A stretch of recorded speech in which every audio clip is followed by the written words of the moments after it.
morning. It's early. It's something like 5 in the morning. I'm in Austin, Texas. And I've got a plan for you. I've got a roadmap for you to be more creative, to allow the creativity that does exist in you out and about into the world, or at least back to yourself so you recognize it. I'm Bradley Charbonneau, Re475 podcast and YouTube channel, and it is super early, and I'm jet lagged, and I'm in Austin, Texas. Just arrived last night, and here's really what I want to get across right now. How can you shake up your world? What if you feel like you're stuck in a rut, or you're doing same old, or your routine is just a little bit too, routine? How can you get out of that? Now, this story I'm going to tell is quite drastic, so I don't expect that everybody does such a drastic move, and in fact, it's not necessary. So here's one way to make this more approachable and also get the most out of it. I'm going to refer back to my book, 17 Hours. And in that, I talk about fasting and then meditating and then creating. And within a period of 17 hours, I think I do from like 4 p.m. to 9 a.m. Is that 17? I don't know. It should be. So the idea is to fast, to not eat something, and to go to bed early and wake up and do a meditation. And then ideally you create something. So the only thing I missed now is the fasting part, because I mention I arrived in Austin, Texas last night, and I had a serious cheeseburger and fries and a lemonade. So there's another side of fasting, and it's called feasting. And feasting is having fun and eating what you want and more than you should and all that. So I screwed up on that part, that's for sure. However, with the jet lag, I went to bed at 9 a.m. I barely made that. And I got up at probably 4. Now it's probably 5:30 or so. And here's the thing. If for when you have a big change, or you go somewhere and you're seeking change, you're looking for that change, you're open for the change, you would welcome it. You welcome some improvements in your life, or upgrades, then in my humble opinion, you have to open the door. And for me, opening the door is meditation. So here I am. I live in the Netherlands, in case you don't know me or my podcast or YouTube channel. And I live in the Netherlands. I've lived there for 9 years. I was born in the States, so I'm from here. But it's been a while, right? I think I've lived outside of the States for I don't know, 15, 20 years, I should count. But coming back here, it's a big step. And I'm going to be here for 10 weeks. Again, this is like the not necessary part of the equation here. You could go for 10 days. You could even go for 10 hours almost, right? But here's the thing. If you just arrive and you're like, okay, like, show me the magic. Give me the change. Show me the pathway. And you're not allowing it in. How can you allow the new ideas, or the fresh ideas, or the inspiration or motivation? How can you allow that into you, so that even if it were right in front of you, your door is open and you welcome it in? And again, this is in my experience, but it's meditation. I will, if I don't do this, remind me, put a comment below if I don't do it. I will try to share the link of the meditation I listened to this morning. And I'm just in bed, eye mask on, AirPods in, lying down in bed, and listening to this. It's long, it was an hour, It's a good one. And frankly, it started at 4 o'clock in the morning. I have nothing else to do. So I listened to this really long meditation, and during it, so here's the thing about meditation. People think like, oh, I need to, reach Valhalla or arrive in Peru or Madagascar or be on top of the mountaintop with the gurus, and yet I don't think you have to do that. And I think you can sort of regulate or gauge or measure how deep you go, and that's kind of up to you. And so what I like about guided meditation is that you're supposed to whatever you're supposed to do. You're supposed to sort of, follow the story and, okay, now do this and now do that. And what I like about it is that I see it as I'm sort of distracting my mind. Okay, now, focus on your fingers or whatever. Relax your forearm. Okay.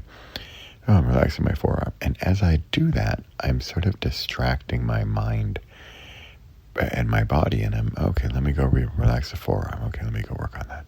Great. And then while I do that, it's sort of like, can you imagine, like a bank vault, the inside mechanism of a lock? So the one pin, if you can visualize a bank vault, and one pin moves, and then another pin, or that the cog wheel turns, and one pin can then drop down into the place where it wants to go. So this is sort of how I see meditation. The cog wheel's turning, and a pin drops. So, okay, focus on your forearm. Okay. And so as it's turning, something else opens, like another portal or window or door opens. And then you sort of have access to other levels of your consciousness or unconsciousness or subconsciousness. And in this case, for me, focusing on the forearm, trying to listen to her and her guidance thing, and then other parts of my mind go off. And yes, absolutely, I think about, I need to go to the supermarket and buy apples. But once you let that stuff go, just let it go. Okay, I need to get apples. Great, I won't forget.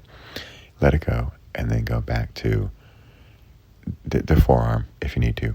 And then when you're working on the forearm, then that other area is probably at work as well. Or I should say at play, because it's really not work and it shouldn't be. So for example, this morning, so if you know me as a writer, I haven't really been writing, with the exception of the 27 books in the Villain, Hero, and Guide series, but that's a bit of a different story. And so I haven't written a book in 2025, which is very odd for me. And I want to get my book out, and the book is Math the Magician. I've already written it, but I just didn't really think about publishing it because it's sort of just for me.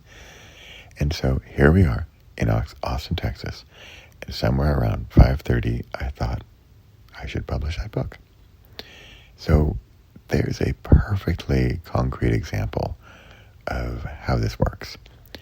I went to bed early. Let me back up. I took a trip, right? And this is, again, a biggie. It doesn't have to be from Amsterdam to Austin, Texas. But it's a big one to happen to be. I find it easier when it's a bigger trip, and especially if it's a longer trip, and it depends on what you're doing. Like for me, it's a big deal. I'm helping my son move to Austin, Texas, and I'm going to spend the next 10 weeks here with him. Not only just doing that, I have other things to do. I'm working at a conference in Vegas and lots of other stuff, but a major part of it is moving him here. So that's one element of it. And yet, if I don't open that portal, don't open that door or that window to the divine, the universe, the greater being, the messages, my creative self, my higher self, if I don't open that door, then I will just fall in line with the regular, everyday, go, do your stuff, chronos existence as opposed to kairos existence. And you have to open the door for the kairos time, and that for me is meditation. So there's a perfect example of how travel and changing your environment and being open to the greater ideas that you have. But you really got to open the portal. Like if I just woke up and I got up and went about the house and, I don't know, started unpacking or something, I wouldn't have opened the door to these ideas. And I would have just gone about my normal day. And the normal day would have been much more sort of Chronos level frequency. And that's fine. That's okay. A regular day. But now I opened it up and I increased the frequency, or I increased the vibration of my existence, frankly. And I am excited about working on my book, Mathemagician. And I even got some clarity about, for example, I want to dedicate it to my dad, math, and my mom, magic. And I want to publish it on December 8th, 2025, because my mom's birthday was December 8th. So I want to publish it December 8th, 2025. I've got the dedication. I've written most of it. And for me, here's a little sneak peek. This is what this is really about. And here's a bigger idea, because you might think, oh, that's cute, Bradley, you're going to write your little book. Yeah, it is. It's great. But the bigger idea, if you are still listening to this, did I mention that I love you? I'm just saying. So I'm not kidding. If you are still hanging around and listening to my morning babble, then you are awesome. And here's a sneak peek tidbit for you. This is like the real sort of transformation this morning, and that is this project I've been working on for several years and kind of under the radar, and I promote it now and again, but I really believe in it. And the projects I believe in, they don't go away. And this one is just it's not leaving me. Even if I kick it to the curb, I kick it out of bed, and it just keeps coming back. And this is this idea of, I used to call it the one-word book or the shortest book ever, but I really like the title recently in the past 6 months. It's The Year of You. And the idea is you write a book every year. Oh, and spoiler alert, the year of you, so it's going to be a year and you're the focus of the year, right? I want you to focus on you and improving you and your next year and making a roadmap and a plan and a North Star for you for the coming year. So for me, actually, the Mathemagician was for 2025, really. I need a new one for 2026. But the idea of the year of you is the oxygen mask. It comes down from the ceiling, and you help yourself first. Because if you're not in good shape, how are you going to help anybody else? So you need to go from the villain to the hero before you can be a guide to someone else. So the year of you is really about you becoming a hero. Going from villain, going from stuck, going from striving to thriving, or from surviving to striving, and then later to thriving. That would be villain, hero, guide, ascent there. And so for me, this reinforces the idea of the Year of You program, and for me to not give it up, because I sort of take a break from it now and again. And it's towards the end of the year. This is when people would want this. So here's going to be my example of the Year of You book, and I will publish it. I'm saying this live here. I'm going to publish it on December 8th, 2025. I want to do both ebook and paperback and hardcover. I'd like to do a small hardcover. I really like sort of pocket size. It's a very short book, although I add 104 pages to it, and you'll see in the program. This is an entire program, by the way, in case you're new to this. If you're still listening, I told you already, but I love you. And you can go to repossible.com/YOY, like the letter Y, letter O, letter Y, repossible.com/YOY, Year of You, to learn more about this program and how you can create a blueprint, a roadmap for your upcoming year. And you're going to narrow that down into one single word.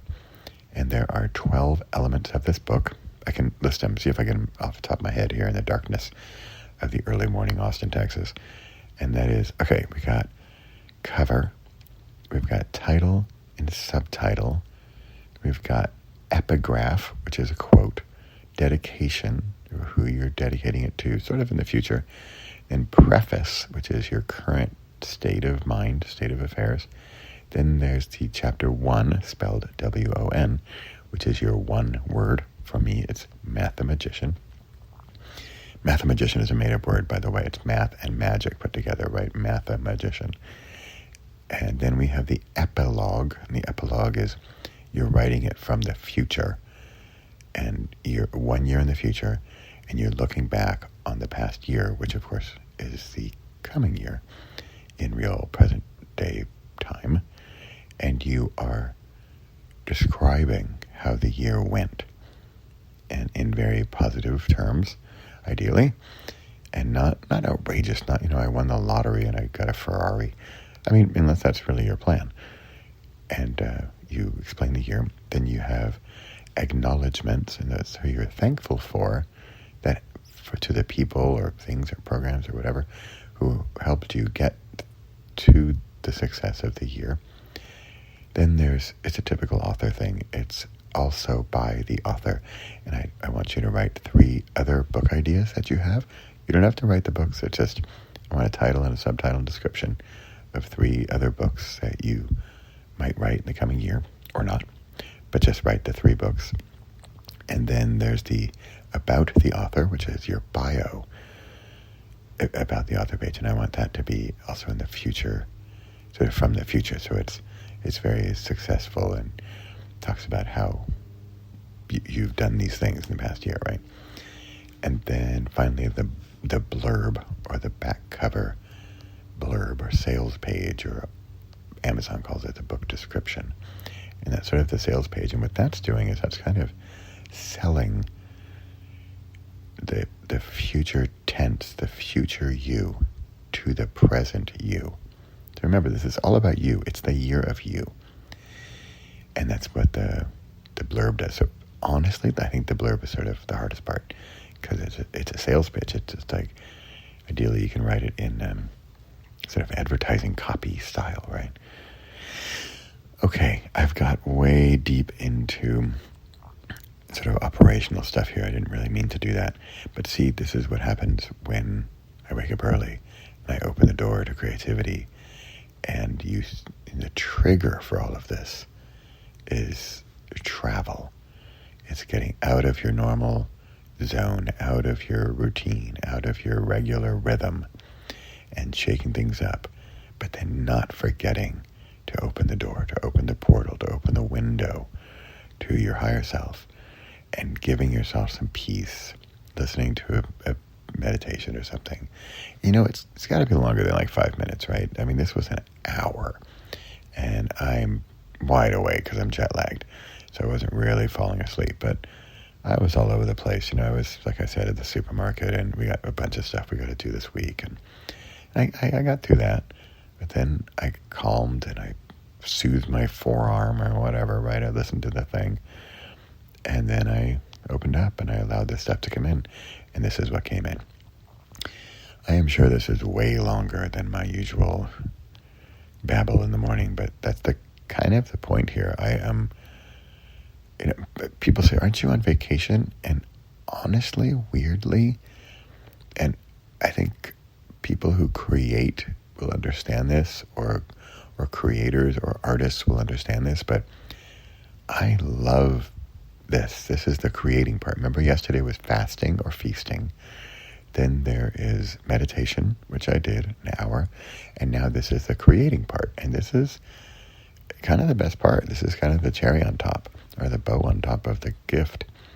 And I make something, I create something, and I will put this on my YouTube channel and maybe my podcast. It's a bit rambly and pretty long, but you know what? I'm going to do it. And let me know if you are still listening. You are amazing. And go to repossible.com/YOY. And if you're listening, then you're the type of person who's going to do it. I don't even need to convince you or tell you how awesome it is, because if you've listened this far, you're the type of person who wants this, and you're the type of person who's going to make this happen. So let me know if you do your year of you, or when you do your year of you. Let's speak it like that. You do your year of you. Send me a comment and let me know that you listened to this early morning Austin, Texas, USA monologue here. And let's turn this into a dialogue. And you'll see that in that program, I offer some people. But if you listen to this and you remind me of the Austin morning, and you want to come on my podcast or YouTube channel and tell me about your Year of You program, what you did, your yearbook and your word, and you finished it and you want to talk about it on my YouTube channel and podcast, hey, remind me of the Austin Morning. So Bradley, you invited me on the Austin Morning. Here it is. That's my invitation. Okay. Thanks again for watching, listening. I really appreciate it, and I do love you, and I'll see you very soon, because guess what? That portal is open, that dam is burst, and the creating has begun. All right. Have a great day. Bye for now.